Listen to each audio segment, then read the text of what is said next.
reason why it's my first Afrotech is because I boycotted. I boycotted Afrotech because I felt that Afrotech, it's called Afrotech. You should be in a black city, aka Atlanta, or maybe Houston, or maybe DC, or maybe Chicago. And it was in Austin, it was in Oakland. Those aren't black cities to me. And so I boycotted until this year, Houston, had the honors. And so I decided to make the trip and check out Afrotech. So a couple of things about Afrotech. So there's 4 levels of access, or I would say tickets. You have general admission, you have corporate, you have executive, you have all access. Okay, all access, you have access to everything, all the talks, even there are talks that are specialized for certain groups, or I would say tiers of the tickets. So all access has access to everything, including private parties, so forth and so on. Executive, fairly the same. Only difference between executive and all access is that all access may have some events and parties that executive can't have access to. Okay. Corporate and executive pretty much had the same when it came to events. The only difference was that the executive tier had its own lounge where folks who were executive and all access could hang out, chill out, have some coffee, have some food, get some work done, things like that. That was really, in my opinion, the difference between the corporate and executive. I think next year when I go, I'm going to ask for an all access pass because I want to have all the access. Okay, and in general admission, you get access to, of course, to the expo and majority of the talks. There are a lot of talks that are geared to more senior level and executive level folks. General admission won't have access to that. And there's also some parties and events that are exclusive to corporate and executive. Of course, general admission wouldn't have access to that. Let's first talk about the talks. One of the things with the talks, and I'll just share my thoughts. I felt overall, the talks were good, but they were very surface level and not deep and detailed. One of the things for me that I have been pushing is I want to see at these tech conferences that people go to these conferences and actually learn something. And I'm not saying that I didn't learn anything. All I'm saying is that the talks themselves, some of them were very surface level, and I felt that had they had more time, it may have been a much better talk. So case in point, there was an AI in manufacturing talk that I was really, really interested in seeing because I am in the space. I'm a technical consultant on a project called Georgia AIM, where we're Project 3, which we've been entrusted with a mobile studio going around the state of Georgia, sharing about AI technology manufacturing. And I went to this talk thinking I would learn something new. It talked about some robots that I was not privy to before, but overall it was very surface level, and I felt like the guys really needed maybe an extra 15, 20 minutes. And maybe they could have dived in a little bit deeper into the talk. Some of the other conversations I had were pretty good. I think TI's conversation was great. There were some other talks that I did attend, but I spent a lot of my time walking the convention center and spending time in the expo. The expo experience, I would say a lot of people, a lot of companies. I'm gonna say this, and this may rub people the wrong way, but I always tell folks at conferences, a lot of companies, what they do is that they are filling their job portal with potential applicants. And that's why they go to conferences. The conferences are a great way for them to talk to a lot of people and fill the backlog. And when roles pop up, they'll start calling from the backlog. Now, I'm going to say that I did witness some companies giving some on-site interviews there. I saw some people, actually interviewing for roles. So that was promising. But overall, folks, a lot of these conferences, you're not going to get a job right now. You might get a job in 2 months, you might get a job in 3 months, you might get a job in 6 months. But a lot of these companies are there to talk to people, get names, get resumes, and when the new year kicks off, January, February, they'll be making those phone calls, looking to fill some roles. Okay. Now, with all that being said, the food itself overpriced.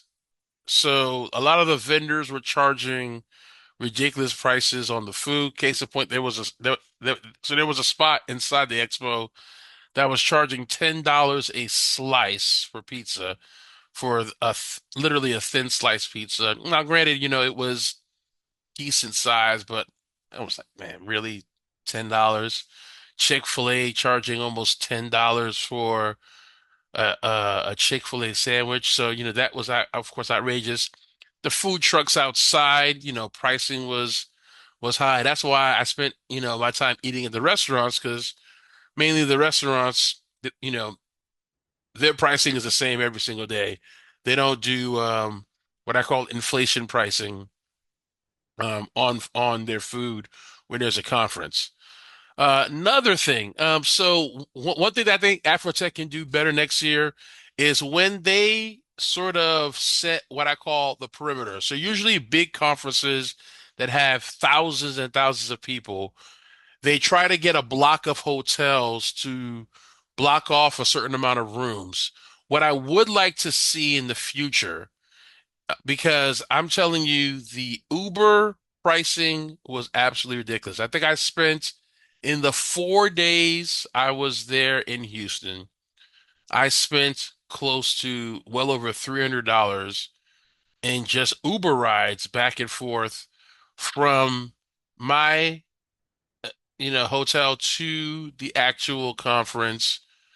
And yes, to me, that was kind of ridiculous. Over $300 in Uber fees because Uber was doing a whole bunch of surge pricing.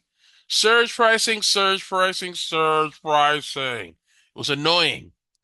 So, that definitely was, Debbie Downer there. Another thing was, and to me, what should happen is if you have all these hotels blocking rooms, there should be some shuttle service that goes every hour. If you miss a shuttle, oh well, you got to wait till the next hour.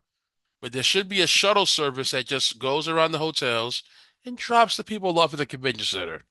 I know Salesforce does that. I know I've been to Salesforce. I've been to some other conferences where they have shuttle services that if you book a room in the block of hotels they have, the shuttle will come, once an hour, pick you up and take you down to the conference. All right. So Afrotech, I would say definitely make that investment into that. That would be great to see in the future. Besides that, more technical talks, because to me, if you want companies to invest and send their people to these conferences, they got to come back and they got to learn something. They got to bring back value. Now, the parties themselves, I did not attend a lot of after conference parties, but I did attend um, two events, and they were packed. They were partying. Yeah, folks were trying to, guys were trying to get numbers. Girls were trying to find their tech boo. Me, I wasn't there for any of that. I'm there to network, connect with people, make some money plays, and so that was my focus um, while being there. So, all the talk on social about, oh, Afrotech was a hookup spot, for those who that's the intention they had, well, that's your experience. I know for me, my experience was getting to the bag, and that's what I focus on. All right. So, this is my I would say talk or rant about Afrotech. In the next video, we're gonna show you some footage. I shot a lot of content. It's gonna take me a while to edit this content, but put it out there. But I'm gonna share some amazing content from the show, from the floor, from the places I've been, uh, pieces of advice that I would give folks when going to a conference and things I learned about this experience.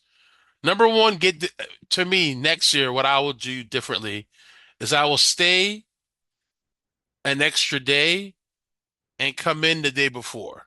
Okay. I came in on Wednesday during the welcome day and I had plans to make it to the VC event that was Wednesday evening, but because of the delays at the airport, I missed that event.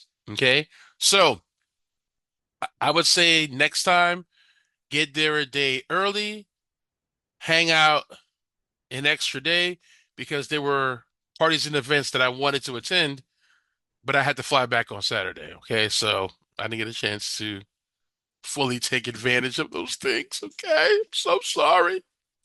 But, with that being said, I hope you enjoyed this video. Hope you um, got some info about Afrotech. If you were to ask me, is it worth it?